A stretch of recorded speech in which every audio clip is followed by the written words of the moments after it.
Live from the Hoboken Historical Museum in beautiful springtime Hoboken, New Jersey, it's Hoboken Talks, the weekly live show where we chat with the most interesting, the weird, the wonderful, the inspiring people here in town, people who live here, who work here.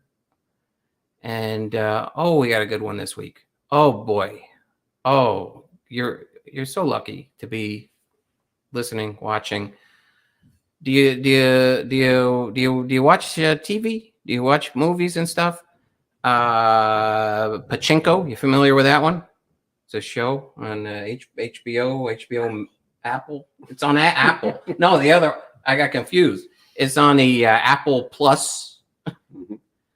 Which is a good good streaming service there. How about on Hulu, the Girl from Plainville, starring one of those Fanning young women. How about the movie Ladybird? Nurse Jackie. What do these things have in common? Michael Hill. Got it. Is the music supervisor for all those things and more. He has lived in this town for 41 years. Is that correct? Yes, I wasn't even born when I moved here. That is, you do the math. Hi, my name's Jack, and to what is that? In reality, it's my left. It's still my left. We're next to each other. I think we're here. We've established that. That's Michael Hill, who I'm very excited to know and to talk to. And before we begin that officially, I just want to, again, thank you all for tuning in. And as always, we have Mr. Rand Hoppy is the technical guru, our director, he's also the collections manager here at the museum. And one thing that he does during the show, if you're watching this live on Thursday, what's today's date? The 19th of May, 2022. You can go onto the little live chat on YouTube, or if you're watching on Facebook, you can go on there and we encourage you to make comments, ask questions, and be polite. But you can be provocative. Provocative is okay. Rude, not okay. Okay. And bring on those provocative questions. And comments. If you're watching on the Twitter, I don't think you can make. You can't. No comment. You can't. You can't. Where else are we? I think it's on Tubi. There's Tubi. There's Mubi. There's a lot.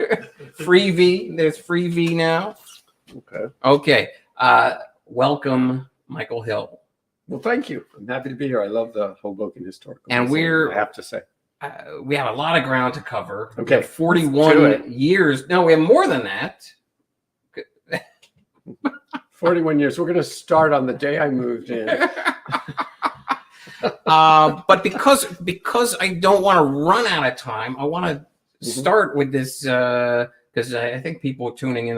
Pachinko. I like that. I ran out of Severances, and then I switched right over to the Pachinko. Yeah. Well, I recommend if you haven't watched Pachinko, it's a truly great series and reason enough to get Apple TV Plus. But for those who don't know, and I don't quite know 100%, what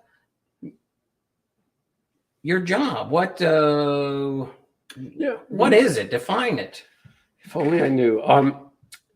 My job is as the music supervisor for TV and film, and basically what I do is work on finding the music for anything in a show or a film that isn't the composed music.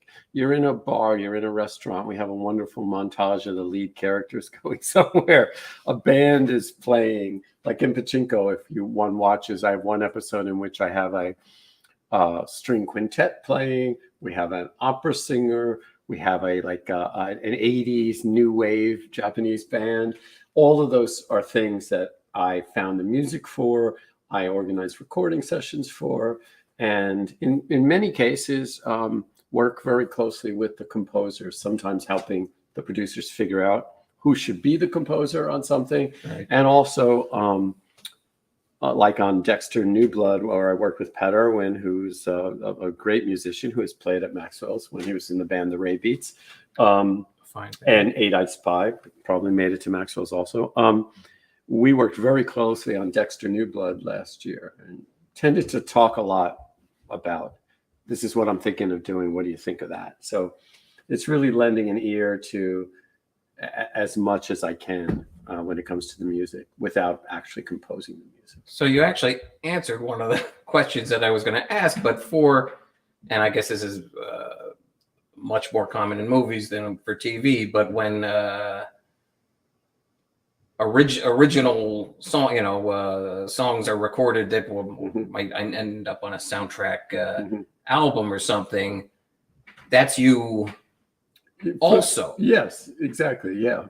I mean, the era of the soundtrack album is kind of past because everything's on Spotify or Apple Music or something. But yeah, it's fun when you get to do original songs. And on any number of shows I've done, we've created some things. Pachinko, particularly episode 4, if you're watching, that's the one where we created a lot of stuff. He loves the Pachinko, this guy, and that's. I know it's a good one. I gotta tune in. But I did another one for Apple TV called the Last Days of Ptolemy Gray, which is with Samuel Jackson. Yes, and I say that because it's a really lovely show with incredible acting, and also because Samuel Jackson was in Hoboken for the last couple of weeks on 10th and Bluefield with Uma Thurman and then Joe Manganiello, who's the guy from True Blood. So he was in town. Exciting. And on these jobs, how often are you on the set, or does it all take place beforehand? The pre-production, what? There is a pre-production, post-production, and from the script to the final mix. I used to be at a lot of places, and with the pandemic, and very few. But I can say last week I was actually up in Newport, Rhode Island, with the on the set of The Gilded Age. We had a big. I'm working on that season 2 for. Oh, because I was saying I haven't seen your name in the credits of the. No, I wasn't on season 1, but I'm in season. I'm doing season 2, and. We had a big, it's like a ball, not a ball as much as I guess they would call it summer dance, but it was quite lavish and formal. And we had some beautiful waltzes and all these great professional dancers. And so, yeah, I was on the set to make sure everything was right. But happening the way it was supposed to. But I imagine a lot of times it's the director is like, okay, this is a scene where this and we need, and it's 2006 and yeah, I mean, I always give them ideas, like here's a folder of tunes to think about, and I always try to give them ideas that aren't necessarily the same ideas that everybody else is thinking when they're thinking 2006 or 1983 or whatever. And sometimes you have a great deal of fun, as I worked a couple of times with this guy John Cameron Mitchell, writer director, and on the 2 films I did with him, Short Bus and Not Seen Enough movie called How to Talk to Girls at Parties, which I highly recommend finding. Just to me. Just to you. Just to you.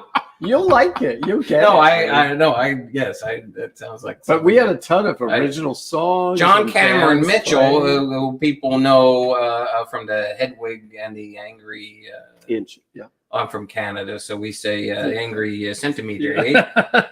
I'm not from Canada.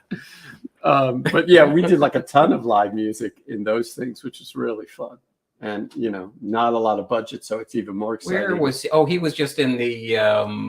Carol and Joe. Yeah. Yeah, I'm very happy for him, man. He's gotten some great acting gigs lately.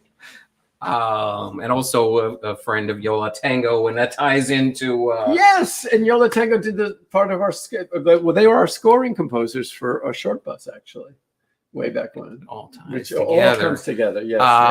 And I have to say, for the grand finale of season, I believe it was season 1 or season 2 of Bored to Death on HBO.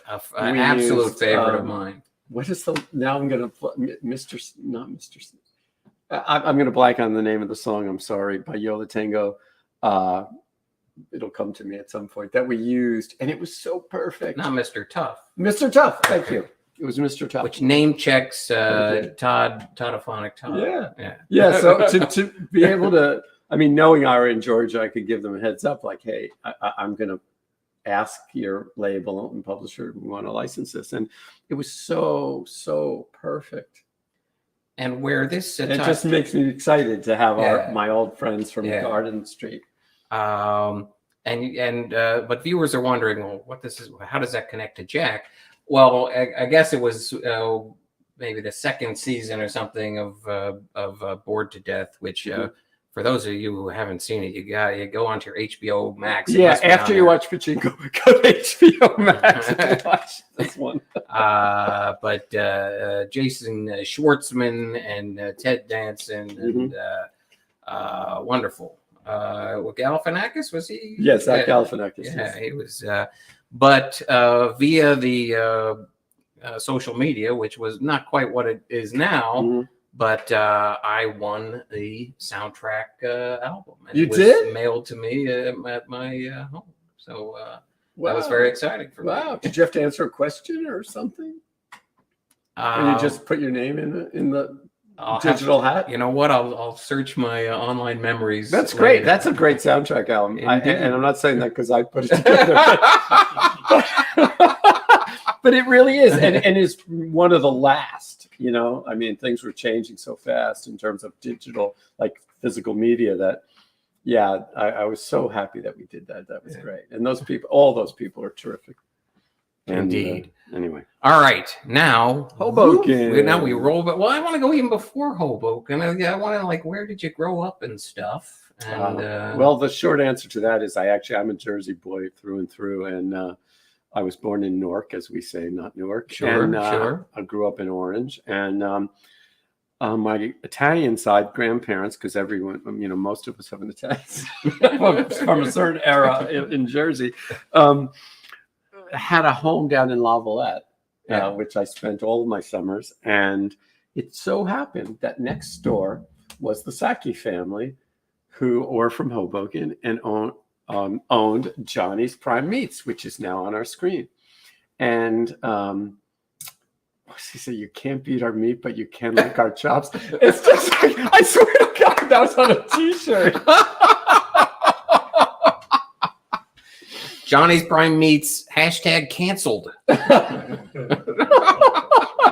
Anyway, the Thesaki family were a wonderful family, a really great old school family here. And the third of their 4 sons, Anthony, and I became friends from the beach. And, to me, the family and where they lived was utterly exotic. And I would come when I was a young teenager. I would come up to Hoboken by the New Jersey Transit from Orange, right? Sure, and spend a night or two with Anthony and his family.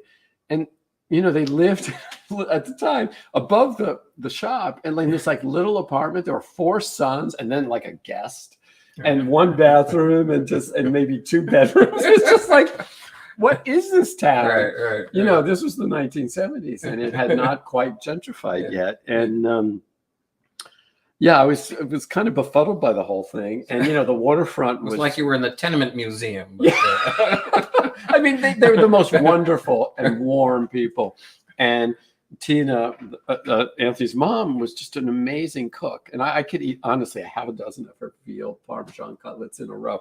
And then right around the corner was DeBarry Pastry. And, when we would finish eating, we would, get pastries. And then for a special treat, we'd go down to Leo's Rendezvous, which was the first time I ever heard of the concept of the bar pie. Right.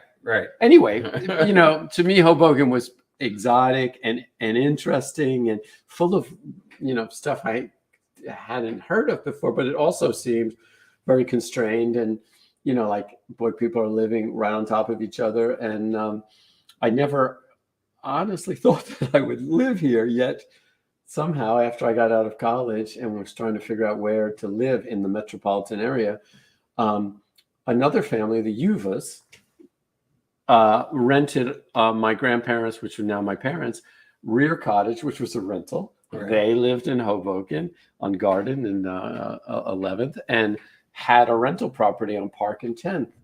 And we met them through the Sakis, and they told me they had an apartment available. And there you go. And at the same time, you're already, as a lot of young people are in this country, you're a music nut. Mm-hmm. You love the rock and roll music, which leads to the other story, which it wasn't just because my neighbors were from Hoboken that I wanted to come here, as opposed to living in the East Village or something.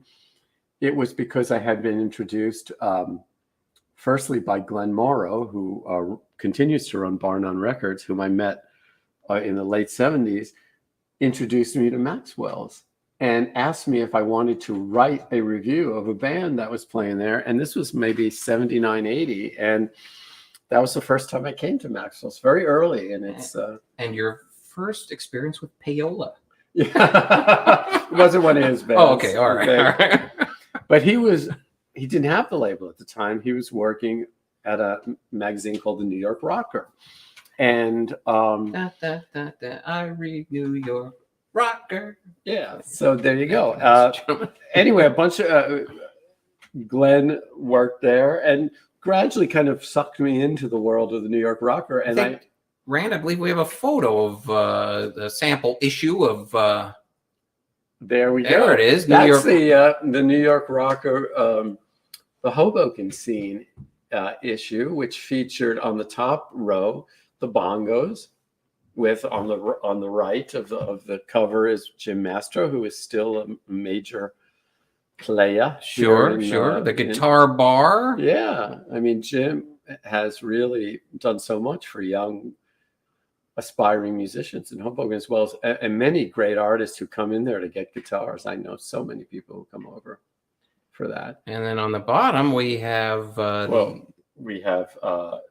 and of course the rest of the band: Richard Barone, Frank Giannini, Rob Norris, going right to left. And then on the bottom we have the very youthful Glenn Morrow. He looks like the guy from the Arcade Fire. Yeah. Wynn Butler. Yeah. And then Janet Weigel. Sure. And her brother Doug. And then John Clagis, who's the guitarist. And our whole concept there was like the Brady Bunch. And we wanted them all to be like sort of looking at each other. And beautifully, all of them still working in music today. Yeah. In one form or another. Cool. And my God, like I didn't even clock it that the World Trade was there. In the background, Glenn's hashtag too soon. Glenn's wife Elizabeth Van Italy actually designed that cover. It's just who I later worked with, a great friend of hers. But this not my.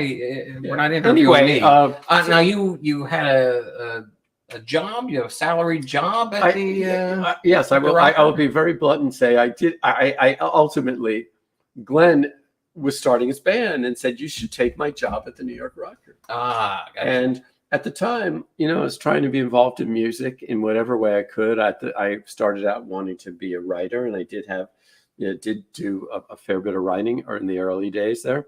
But I also had a job editing technical documents at AT&T. And I remember saying to my parents, I'm going to leave that job and go work for the New York Rocker and live in Hoboken, and I'm going to make $100 a week.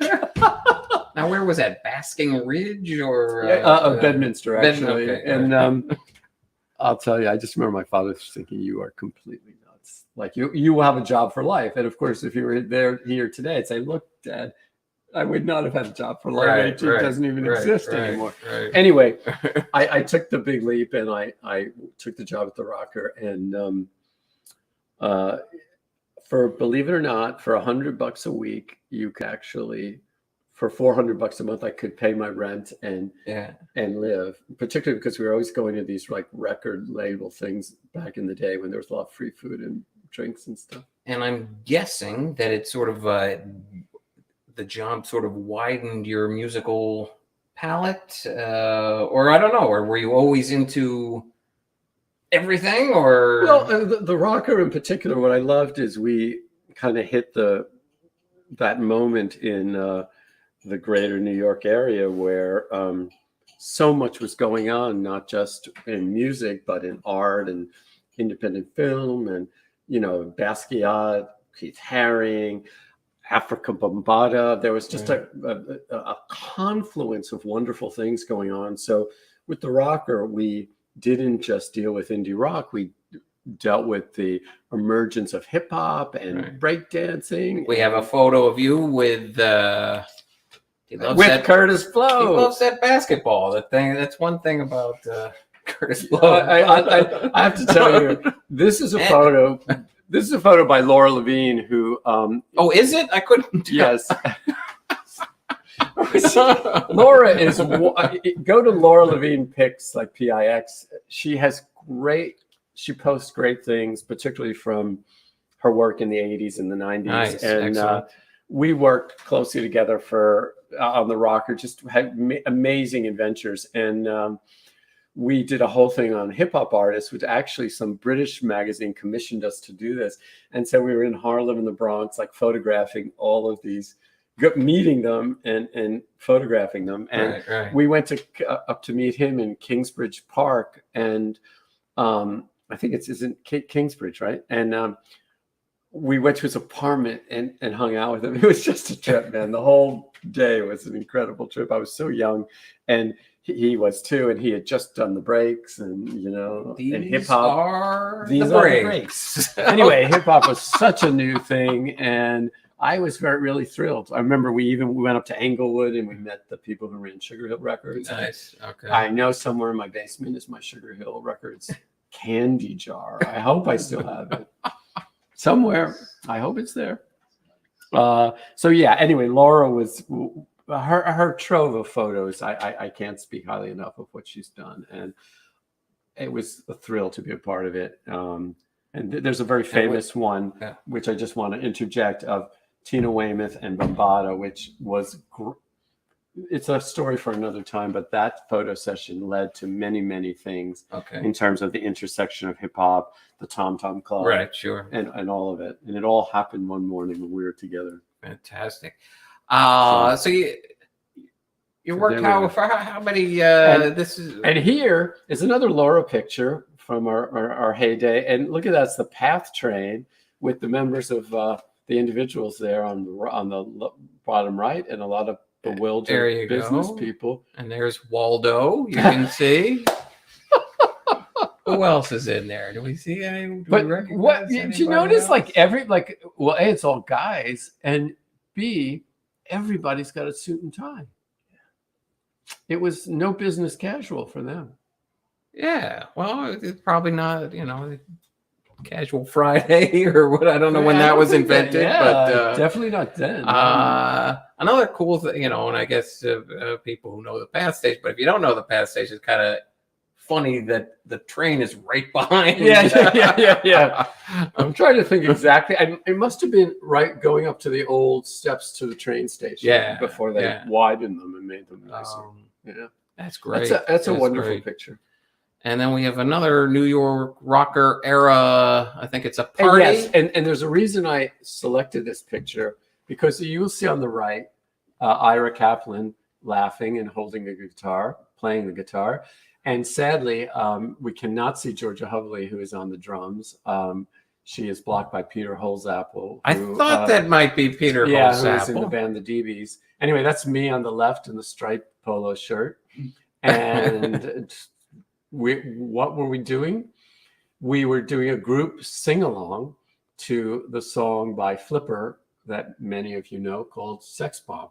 Do you remember that song? Yeah, Sex I do. Bomb, baby. Yeah. And that was the entire song. And it went on for about 10 minutes. And Janet Wagle in the middle, she was one of our office folks. She was just beside herself performing it. And this was the first kind of the rumblings that there was going to be a Yola Tengo.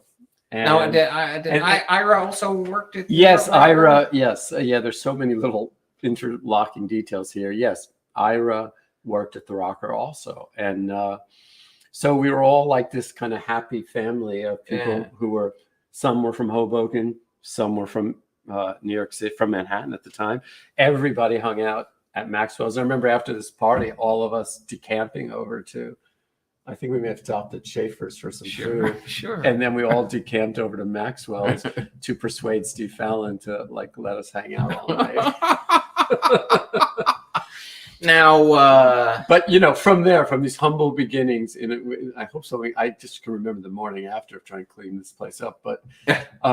But yeah, you know, who knew that then from there, Yola Tengo would go on to become the kind of the legends. Also above Mr. Holsapple's, behind him is a pylon poster. Our dear friend Vanessa. Yeah. I love Pylon, man. Yeah. In fact, I think it was with Pylon and Laura and a few other people. We were like in a backstage at this place called the Underground on 14th and Union Square, which is now a Petco, FYI.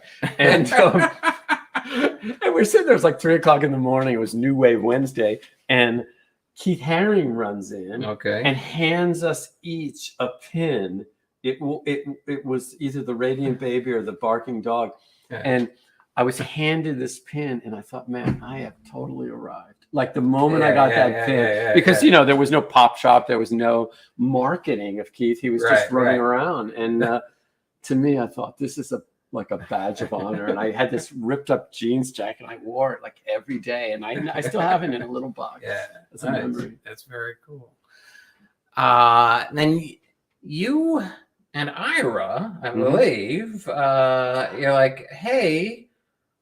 Well, how did the next your little project? Next little project. I mean, let's go to the two shot for a second. So, so you worked and were friends back in Hoboken. Yeah. We were at the Rocker, and then in 1982, the financial plug got pulled on us, and these two guys who were running the club Folk City on West 3rd Street first approached me about doing a kind of based on the sort of indie bands we had at the Rocker, like, would you do something at Folk City one night a week? And I was unsure about that, whether I could really handle that. And my attention's really then, I was just trying to like be more of a writer. And Ira said, man, I'd be into that if you want to do it together. And we did. It was actually, I thought we were a good combination. I was more like the front of the house, shaking everybody's hands guy. But Ira just went so deep, I mean, he knew so many things, obscure but interesting bands. And so we started doing it in, I think it was 82. We did it for a year, 82 to 83. And the series was called Music for Dozens, which is a sort of a slightly snarky name. Yes, it was true. Self-deprecating. I remember one of the MTV VJs, who will remain nameless here, came and said she wanted to be on the guest list. And I said, you narrowed it down to it's either Martha Quinn or Nina Blackwood, right? It could be because those. I'm not going to say. You said she. Oh, well, there was also the other woman, Brown. Remember? That's years later. Oh, she was later. Anyway, yes, it was one of those two. I'm sorry. I've given half of the game away. Said, can you put me on the list? And I was like, we charge $3. We have 3 bands. Like, surely you can pay. I was getting paid enough at, I don't know if it was Viacom yet, but. Yeah. So the thing was, it was, we had so many people show up there who had, like the 10,000 Maniacs did their first ever New York City gig there. And the Violet Femmes did their first gig that wasn't busking there. Wow. Husker Du, who had, of course, done many gigs, decided to do a sort of a semi-acoustic gig with us. And then we have some posters. If I may butt in for a moment, we have a comment. And again, if you've tuned in late and you're on YouTube or you're on Facebook, your comments and questions are welcome. And our most loyal viewer, Eric Kammer, asks, was Maxwell's another reason for staying in Hoboken? Absolutely. In fact, I often say my greatest ambition was, can I be within walking distance of Maxwell's? And that I have achieved. My life's goal has been achieved. Yes, absolutely. I mean, but Maxwell's begat a community, and that was the portal. Right. And then Eric, it was more than that. And I always, came to really love the community in general, and was crestfallen when Maxwell's finally was over. But things had changed, but I still loved Hoboken. Sure. We have from Music for Dozens, we have a flyer, which was the flyers every week. And that's sort of a lost art as well. And every single one of them was made by Georgia Hubley.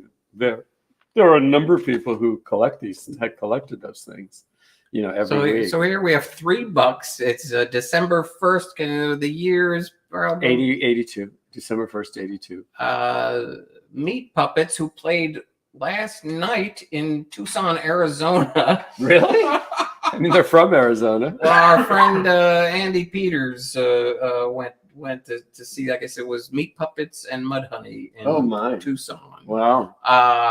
Sonic Youth, whose history runs parallel right us through, too. still has their PO boxes here around the corner from me on Grand Street.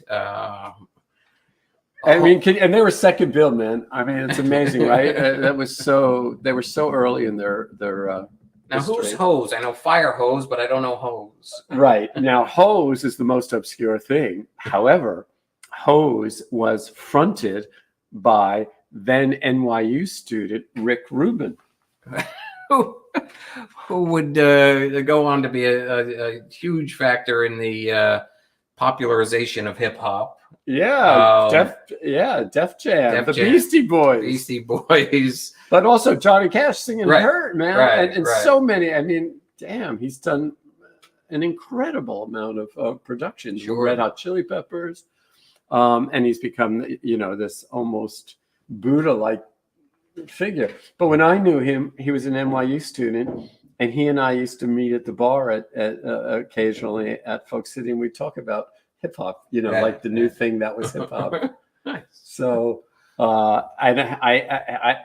may have forgotten now, but certainly the last time I saw him, which was a while back, he still remembered getting that gig. And it doesn't say, or is this Braille for Music for Dozens, or how? I don't know, but every flyer was different. Yeah. And Georgia, who's a great visual artist as well as a great musician and singer, just did beautiful, beautiful work. Sure. So it was just, again, it was like these things became kind of collectible things, and the roster of people we had play there we didn't realize how amazing it was, but it was.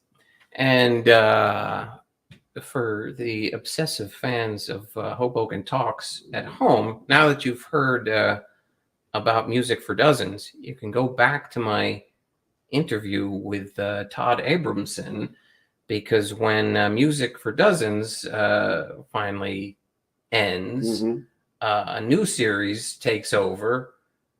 Todd Abramson and Pat Denizio of the Smithereens. Yeah, I believe it was called the Big Combo. Yep. And running those shows leads directly to Todd beginning to work at Maxwell. So yep, there you go. We're all interconnected. It's like the Illuminati. Priya Singh asks, do you have any of the posters saved or framed? I have them all. I do not have them framed, and that is yet another activity I would like to engage in when I'm not working all the time. Right. But yes, I do have them all, and in order. And I do have a friend who lives out in the burbs, and she had everyone and made this incredible framed wall thing with them. It was wow. I'm an idea man, like Michael Keaton in Night Shift, but maybe you and Miss Laura Levine could work together on some sort of it's a photo book with flyers and I don't know, just a thought. Throw it out into the universe. It could happen. all things run their course, and Mm-hmm. at some point you take a little turn in your career. Yeah, well, because of Music for Dozens, and it's a longer story that I won't tell, but Let's do shot again, just in case it's Yeah, long be- at all. We don't want you stuck in the corner. I got to know a wonderful person named Karen Berg, who was an A&R director at Warner Brothers Records, and I befriended her. We met at a party, and I was sort of in awe of her because she had signed the band Television, and I was like, I love Television back in the old CBGB days, and the old CBGB days. Anyway, she basically offered me a job. I didn't.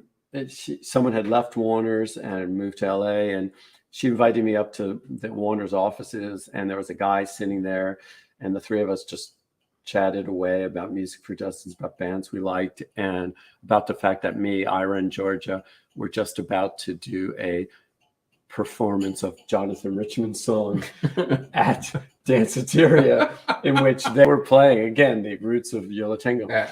They were playing with, we had several, a small group of other people playing with us, and Ira insisted that I sing because he knew I was basically kind of tone deaf, and like I could somehow approximate For Jonathan Richman, in right. spirit, or Right. at least the Jonathan Richman thing. And we actually did an entire show of Jonathan Richman under the name The Astral Planes, and one show only forever. Thank God there's no internet then. And I'm chatting away about all this stuff, and it turned out that the guy was Lenny Waronker, who was the president of Warner Brothers. I did not know, nor was I told.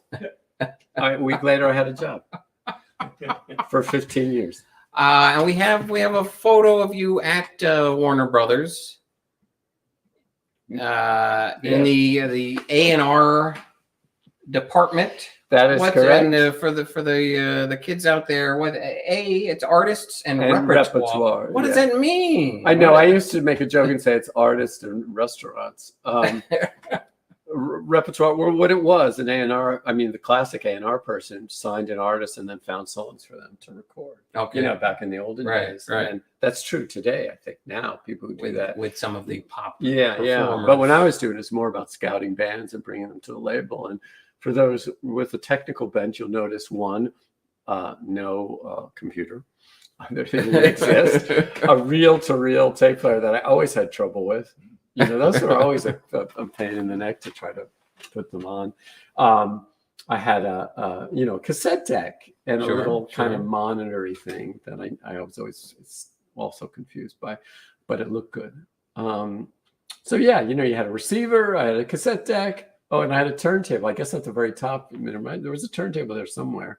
I guess we were transitioning into cassettes at this point, as you can see on the in the upper right. And actually, there are two photos by Laura Levine there. One of X and returning to that theme, and a beautiful picture she took of Bruce Springsteen when she and I went to see him once at the old Brendan Byrne Arena. Fantastic. Anyway, yeah, and Glenn Morrow took this picture. Actually, that's why I have the sunglasses on.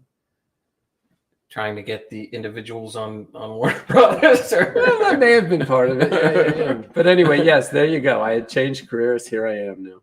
And so you're going to shows and getting paid for it, for God's sake. Man, that was great. Still taking the PATH train home at night? Once in a while, I had a car service. Like I was very timid about the car service. Like, can I do this? Right. But later on, and particularly after we started a family, and I really needed to get home, then I understood. Like, oh, I can't take the car service because I'm about to fall asleep standing up. So, just for my own curiosity, let's say you go to see 100 bands in whatever frame of time that might be. About each year, what percentage would you be interested in signing, and then what percentage would actually be signed? 10% I would be interested in, and maybe 1%.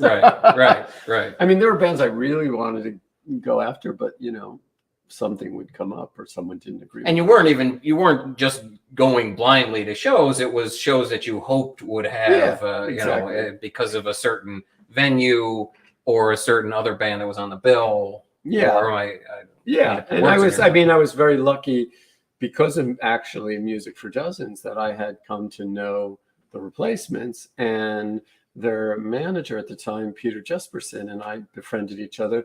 And one evening, I forget if they were playing in Maxwell's or what, but Peter and Paul Westerberg came over to my apartment on Park and 10th and played me demos that I was just really moved by, because it was the first time I'd heard songs from Paul that were like really, it wasn't just like the loud and fast. It was like, oh my God, this guy's really a great songwriter. And I was just into it. We have can we jump in with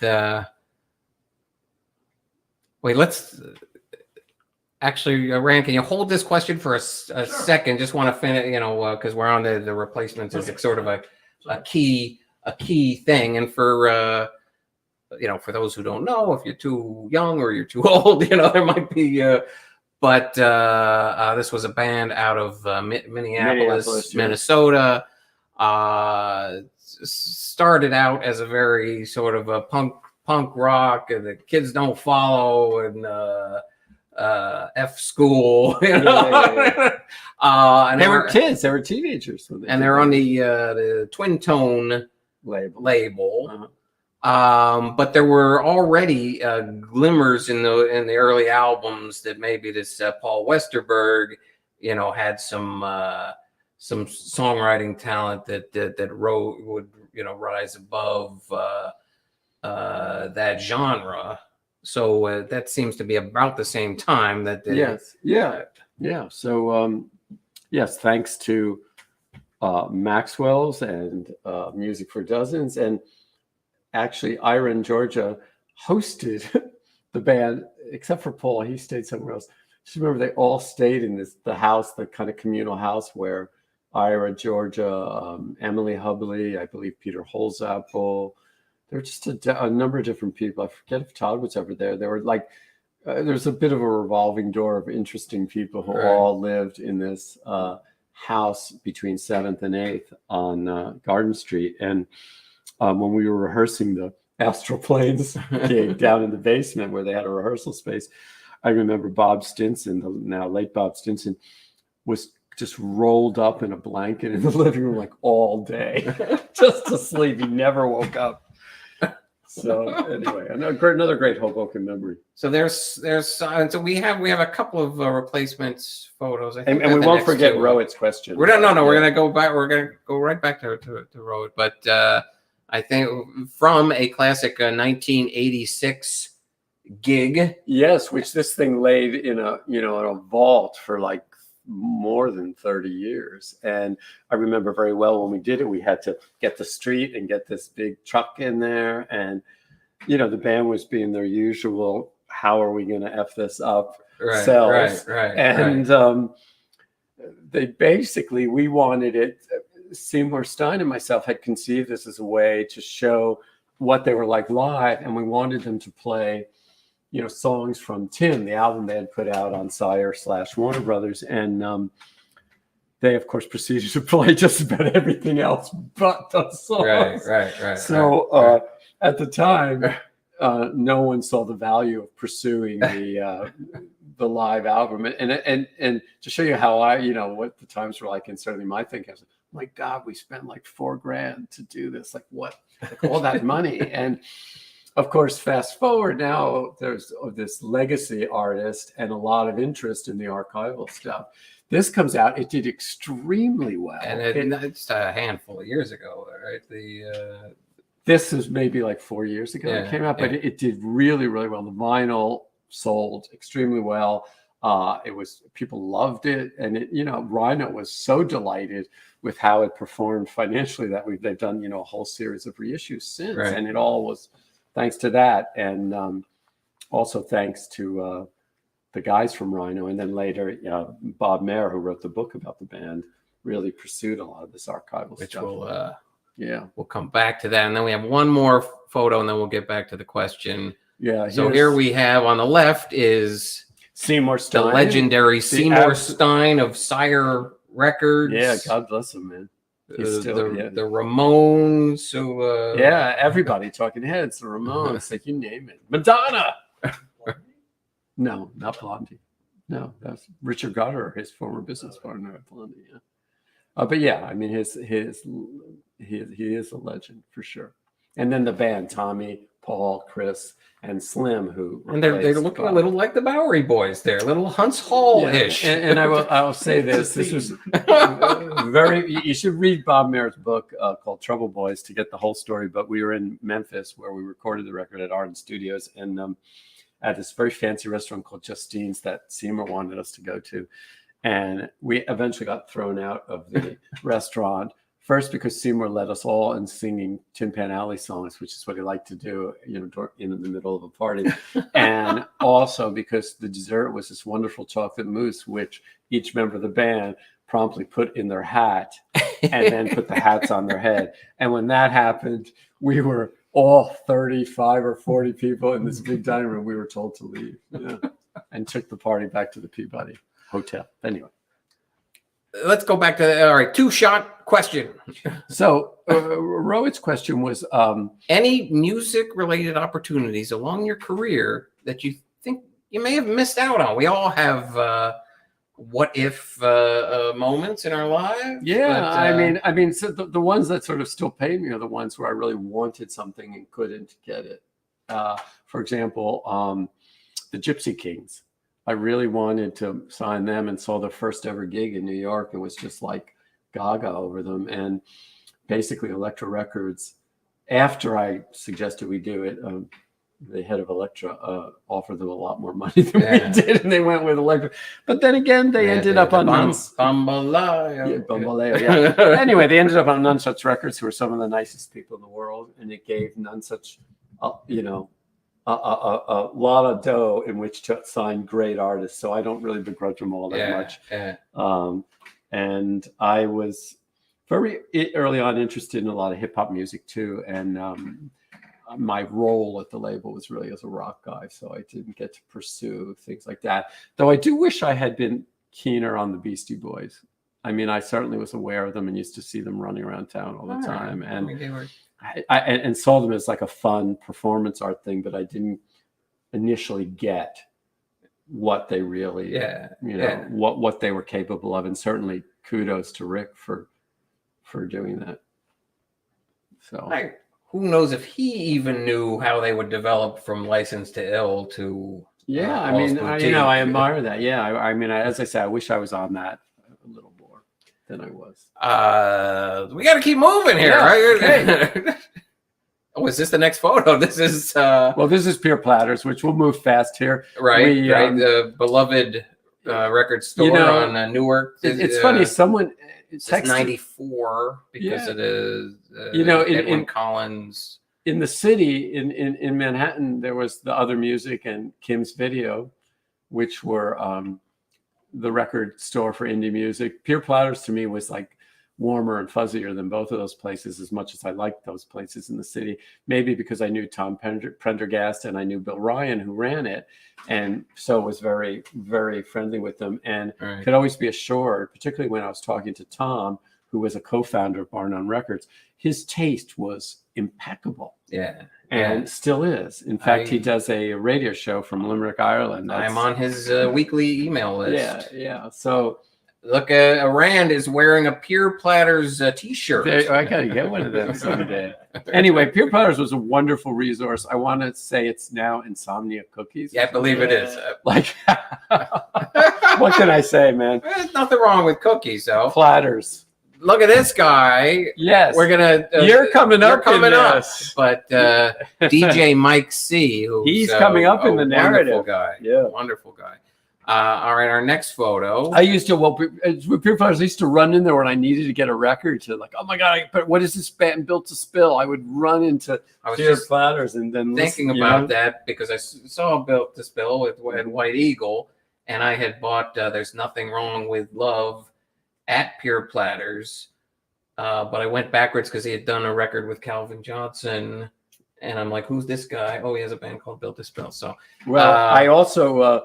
That's first. I bought the Tindersticks EP called Marbles at Tom's suggestion, and I've now been friends with Stuart of Tindersticks since 1994. I mean, we've worked together and we see each other, and his former bandmate Dick and Hinchliffe. We've done scores for films together. What's Claire Denis? Claire Denis. Denis. Oh, she's yes. Excusez-moi. Yeah. Yes, he does all of Claire's films. Anyway, yes, which I recommend, and I recommend Tindersticks. This is Luca Bloom, who is an Irish singer enjoying a meal at Schnackenberg's in Hoboken, my most favorite place next to Maxwell. Sure. And they had a couple of alternative hits there. Luca is a wonderful and charming Irish singer who had some success here. He did an amazing version, which you all should hear if you've never heard it. I Need Love. I Need Love. And he did this Irish version of LL Cool J song, I Need Love. It's so good. Why isn't it in a commercial? I ask you. Was he If I Had a Rocket Launcher? No, who was that? No, but his records are great. The Warner Brothers records, I read the Acoustic Motorbike, his first one, Riverside, and then the last one, which the name escaped me, but I can see the cover right in front of me. They're all really great records, and he was a lovely guy. But he was managed by Glenn Morrow and by Tom Prendergast, and for a time actually lived there. Was an apartment on Jefferson where a number of people from Ireland all lived in what was an apartment, and then they bought the building together and had condos, and it was a great little hub of Ireland on Jefferson and Bruce Coburn. Thank you, Mike. Anyhow, thank you, Mike. So for a nanosecond, Luca lived in Hoboken, and I've spent a lot of years going back and forth to Ireland with him too. And I think we have a picture of us. It's kind of blurry. Sorry about this, guys. But on the left is Tom, the legendary Tom Prendergast, biting the ear of Luca's then very young and charming son, Robbie. He's older and still charming. And there's Glenn Morrow, still youthful. And there's me. My hair had not grayed yet. And little salt and pepper. Maybe a little bit. Anyway, there we all are in Ireland. We have to assume Luca was taking the photo. Wouldn't that be crazy if it was Bruce Coburn taking the photo? It was Luca taking the photo. It was we were at this hotel in Dunleary, which is just up the rail line from downtown Dublin. And Luca came on his bike and someone slashed the tires. Let's keep moving. I do remember that. Let's keep moving. So speaking of other bands from Hoboken, a few years later, I ended up signing this band, talking about bands that I thought were really going to go somewhere, called Sweet Lizard Iltet. And they were two of the guys, Emilio in the center and Mike Kilmer on the right.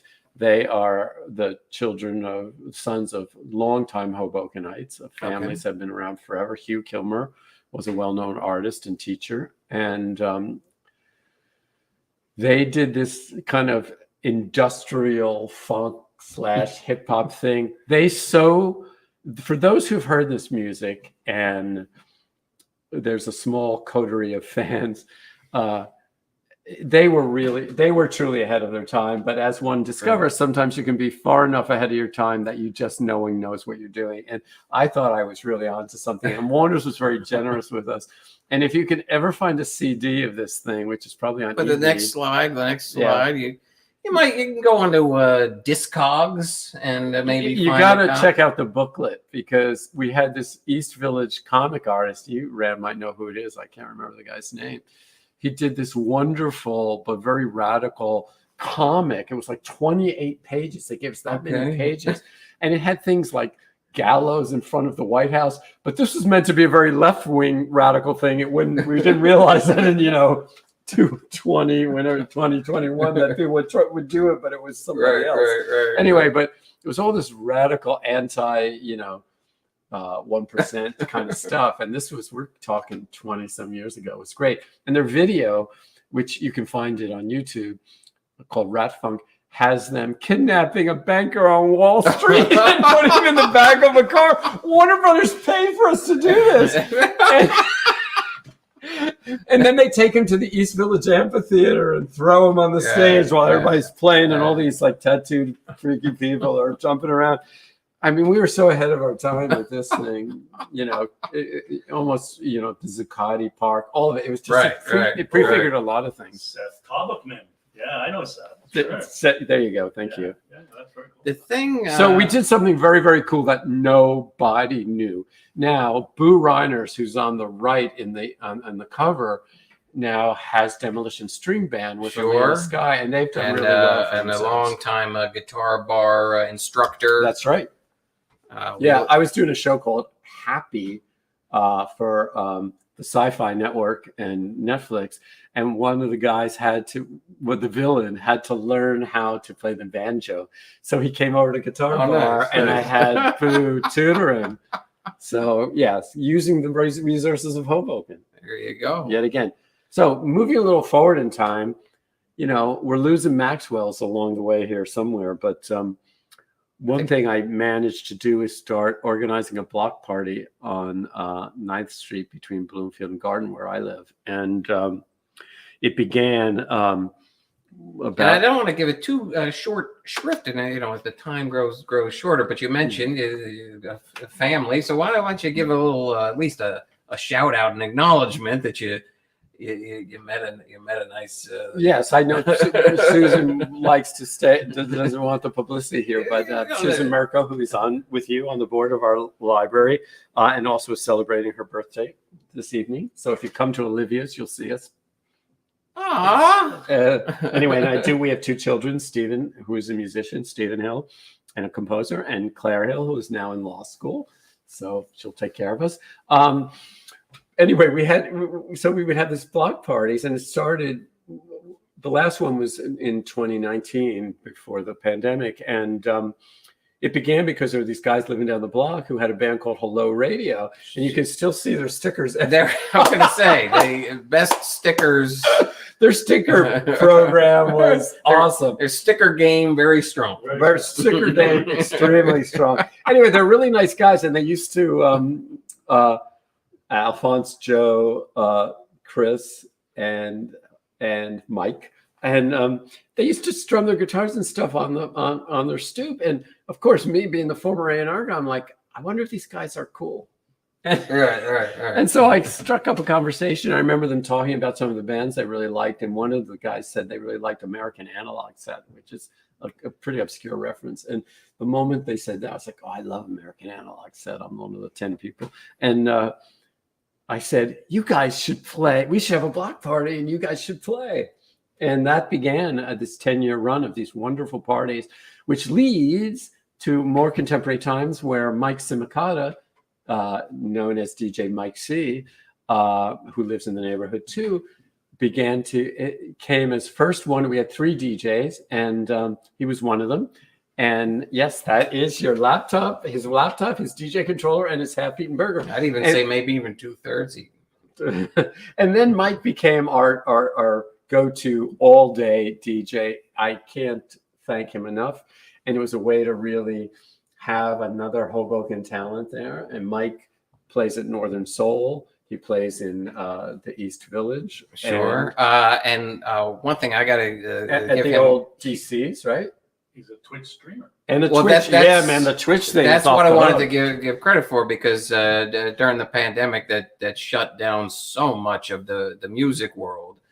Every weekend, Mike was there with the live streaming music deep into the wee hours, and you know, for those of us who are stuck at home, and maybe some of us don't have nice families and things, it was just nice to have some friends there on the interweb. So thank you, Mike. And he's just a heck of a guy.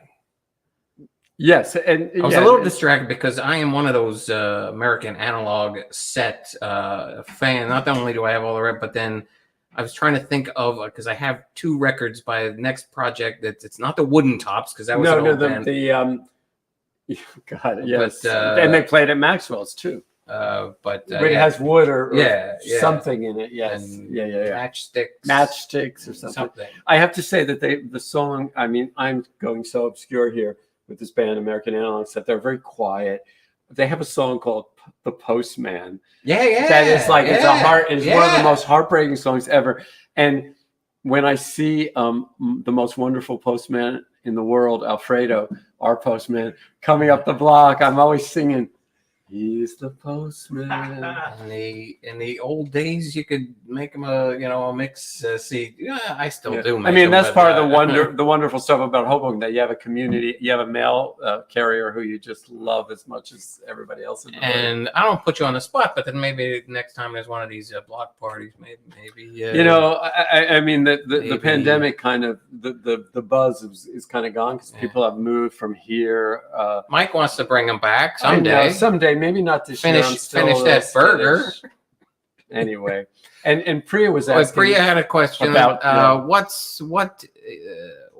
the difference between the kind of artist music that tends to play well to the masses versus on screens. This is that's a very good question. Tying the two career paths together. Yeah, because I think a song, a song that's going to play well. We're going to run a little long. If that's I'm notifying our affiliates that we're running a little long. Tell Susan tonight. I don't want to be late. You're not going to allow that to happen. But something that goes well on screen is something that has to live really behind a lot of things: dialogue, action, the ambience of a scene.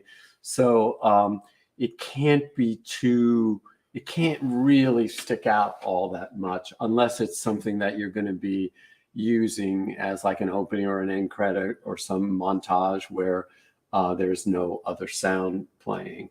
And so it's tricky, but it really artists who are really recognizable, sometimes that can really screw things up because you don't want to be distracted from what's going on. Other times, a very popular artist, you can use it as a signifier for something, a character.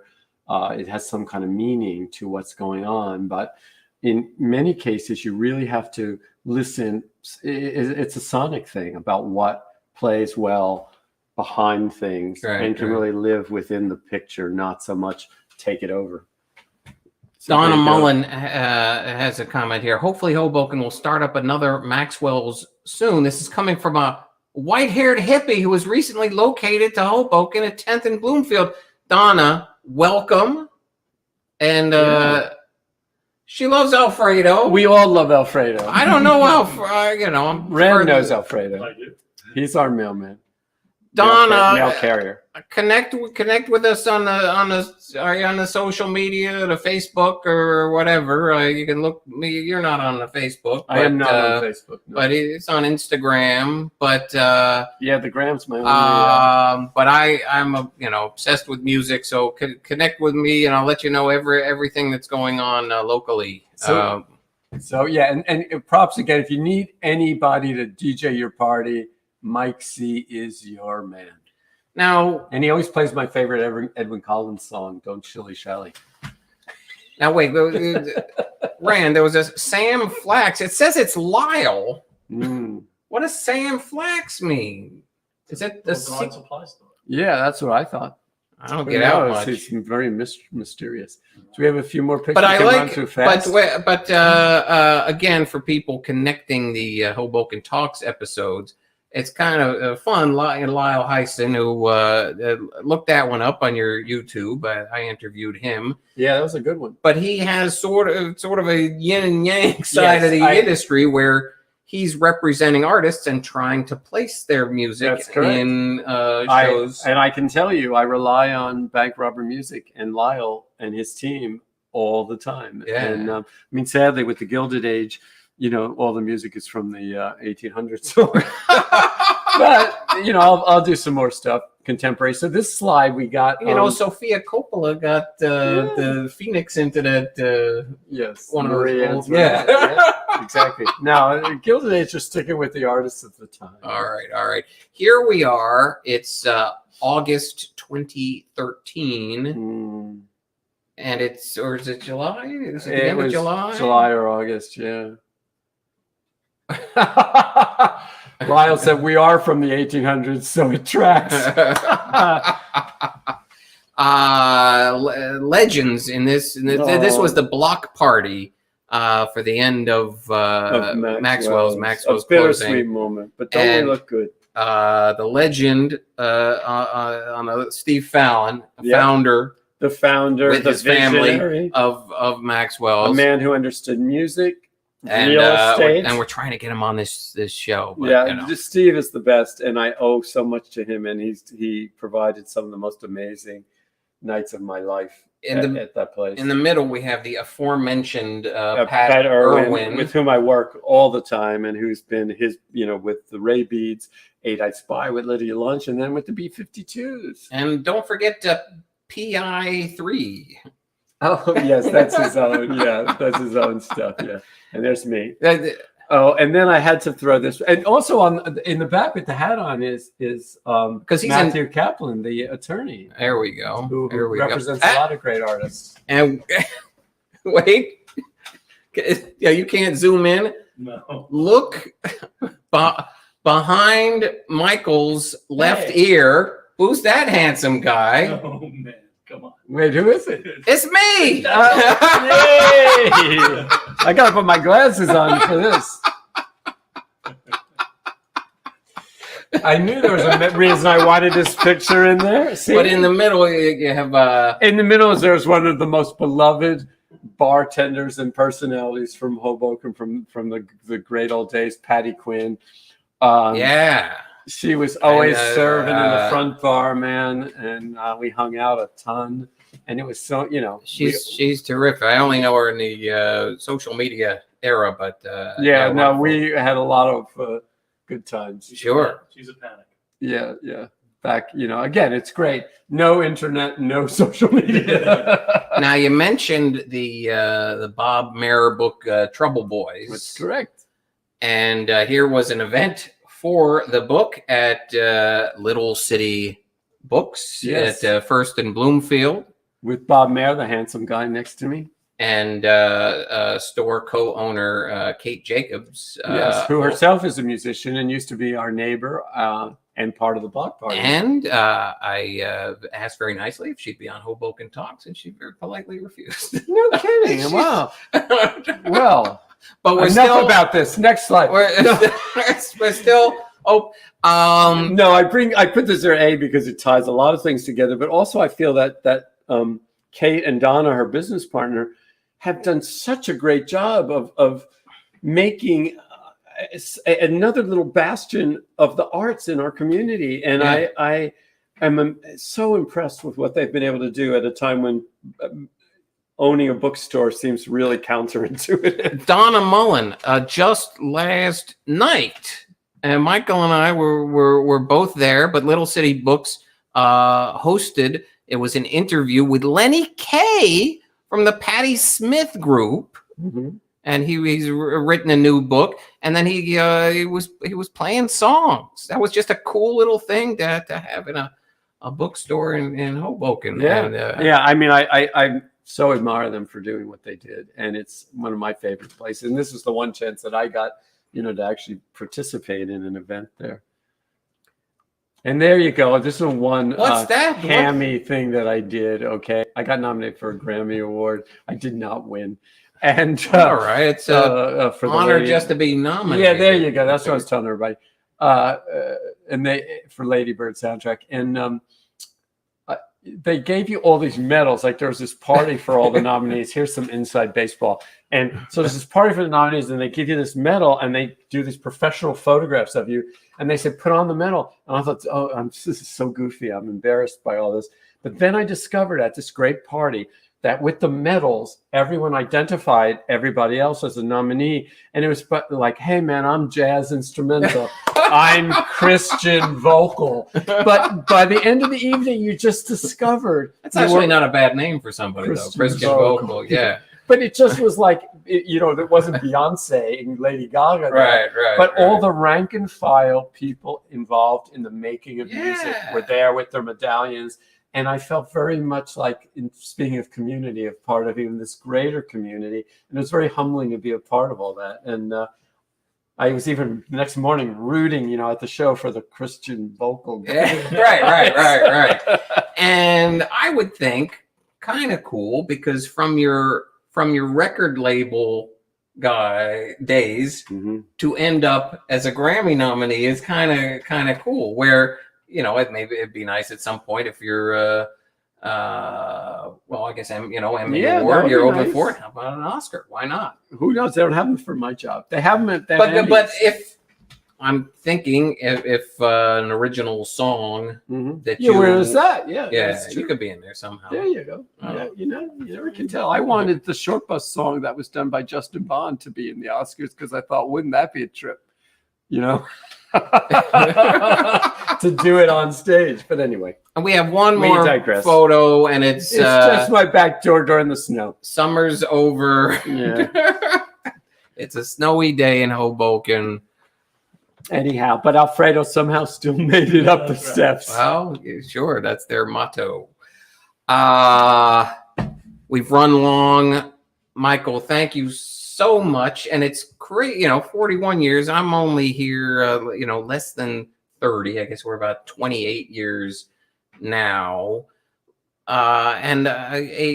If you're asking me, like a musical regret that I didn't get to meet this guy much earlier than I did. Are you familiar with the work of Kate Brennan, who the last album was on Omnivore? Omnivore label? No, but I would. Oh my God. Yeah. Jack, every time I watch one of these great conversations, I get the irresistible urge to move to Hoboken. Kate has a wonderful life out there in Arizona, but that would be awesome. Get out here. You and Wendy, you can stay with me.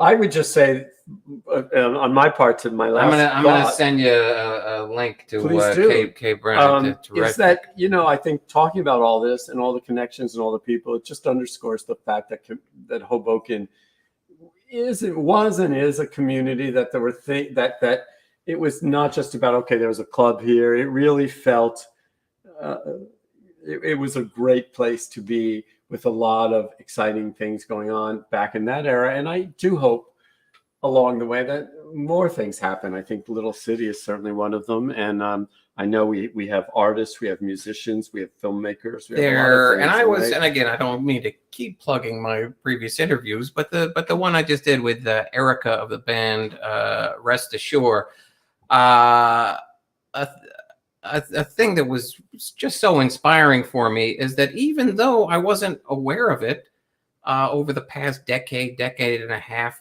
there was sort of just like a micro scene going. There's always young people wanting to make interesting music.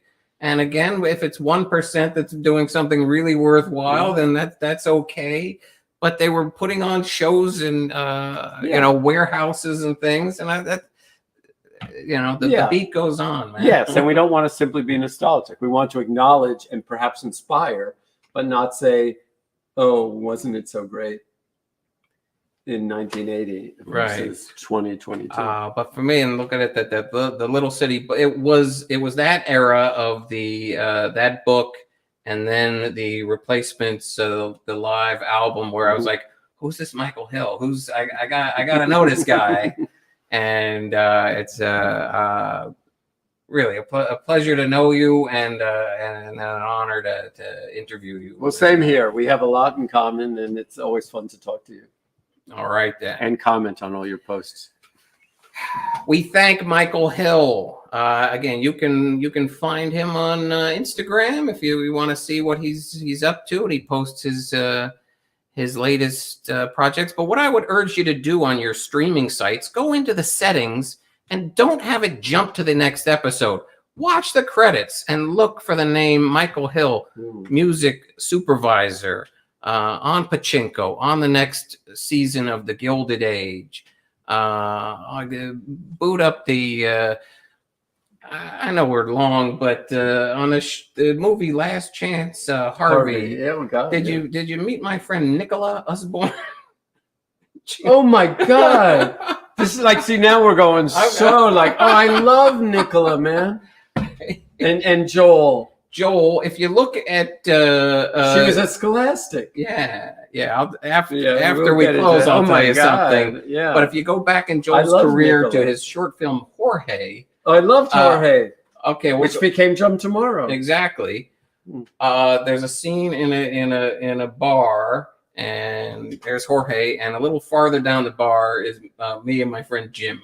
No kidding. And Jorge, of course, was played by Adebimpe from, I don't know how to pronounce it. from Tunde Adebimpe from TV on the radio. Yeah. It was also in the film Rachel Getting Married, yeah. and the Girlfriend Experience. He was on a lot of things. Um, God, my God, you just pulled something out of that. And jeez. Did not get to reprise my role in the Jump Tomorrow. And then Nicola, my God, I haven't talked to her in ages. Well, try to reconnect. All right. You've been watching Hoboken Talks. Is this next week, Rand? Yes. Now, if last week this was so cool, it was Rand and museum director Bob Foster walking down Washington Street. Turns out it's a big street. They're going to be back next week, and it's live. And they don't. I haven't cleared this with them, but if you're out on the street, if you run into them during the thing, you get $1. They may not have it with them. But you'll get $1. All right, and you get to be on. You'll be on Hoboken Talks. Coming up in the month of June, we're so excited about this. Pride Month. All month long we'll be featuring some meeting some inspiring and just fun people from around town. It starts with Randy Wicker. Mm-hmm. We always like to spend a moment to remember Mel Kiernan, who was a great friend of the museum, and such a friend of the museum that in his will he remembered the museum, and so that wow, we are forever thankful to him and his family. The New Jersey hasn't given us a dime, but the New Jersey Historical Commission, they gave us a technology grant. We're going to apply for another one because we broke something. And so we need a few more bucks. How about the New Jersey Council for the Humanities? They help us so much, and I love that font that they use. So they are great people. The Shipyard Circle help. No puns with shipyard, but they keep us afloat here at the. These are the kind of top, donation folks, and Michael Hill has had a meal. He's broken bread with, I would bet, 75% of these people. But exactly. But we thank you. It's some of them are trustees of the museum, and we thank them. But what I like to say is because I'm not in the shipyard circle. You can join me in the lifeboat. Come by and put a few bucks in the box at the front, or a donation of $10 or 20. It's all good. We welcome it all. The Applied Development Company. There would not be a physical museum space, or there might be, but it wouldn't. It might be like a shoddy booth at the Arts and Music Festival. They rent this. You know what the rent is on this space, Michael? I don't know. $1 a year. Whoa, that's what I paid when I first moved to Hoboken. And then I got a 75-cent rebate a month.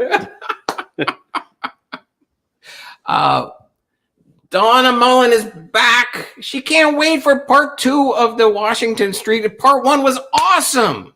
And you can trust Donna Mullen. She knows her stuff. The Avenue is the big exhibit here at the museum. It is a history of Washington Street. It does tie in with this Hoboken walks thing, so you can walk from, maybe you don't want to walk the length of Washington Street. You just come to the museum. It's what, 500 feet? What is it? I don't know. Hedwig and the Angry. Upstairs here, Lou Carbone. Talk about Hoboken. You probably knew Lou as, did you ever play softball with Lou back in the 80s? He probably would have thrown me off the team. I was so bad, man. But I've known Lou for many years, yes, and I'm an admirer of his work. But an amazing artist and a mensch of a guy. And so you have until July 3rd to see his latest paintings up here in the upper gallery. And I mean, you're already here, but if you just kind of happened upon us, you're on YouTube, just subscribe to the channel. Why wouldn't you subscribe to it? If you see the little thumbs up, like it. Come on, don't hit that dislike. Hit like. Comment. You can comment and share. If you thought this was great and funny and interesting, share it with your like-minded friends. For the Hoboken Historical Museum, I've been Jack Silbert. My guest has been Michael Hill. Rand Hoppy has been our director. And you've been our audience, and we thank you so much. And until next week, be well.